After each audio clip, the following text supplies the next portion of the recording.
festa junina com violões. Pula fogueira, ia, ia. Pula fogueira, io, io. Cuidado, cuidado para não se queimar.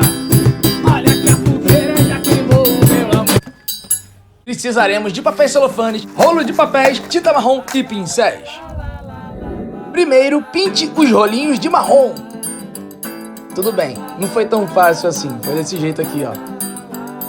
Agora, com a ajuda de um adulto, vamos usar a cola quente para empilhar os rolinhos um em cima do outro, parecendo uma fogueira. Se você não tiver rolinhos de papel, pode usar EVA marrom para fazer rolinhos, olha que ideia legal.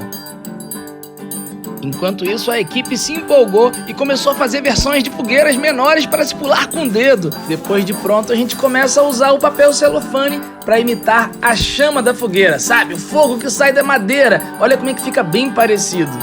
Olha que máximo. Para ficar mais parecido ainda, a gente usou um aplicativo de celular e fica piscando a lanterna e aí fica parecendo fogo real mesmo. Está pronta a fogueira. Lembra da fogueira pequenininha? Olha ela aí sendo finalizada também. E chegou a hora mais divertida, a hora de pular.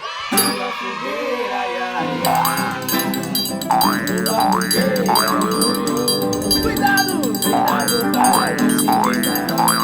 Olha que a fogueira já queimou meu amor. Pula fogueira, ia, ia. Pula fogueira, ia. Cuidado para não se queimar.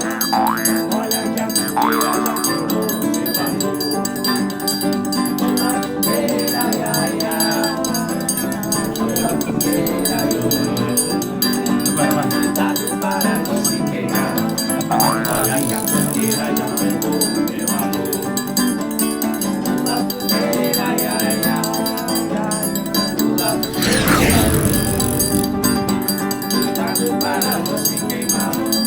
Olha que a fogueira já queimou meu amor. Agora dê um pulinho em nosso canal, se inscreva e deixa o like.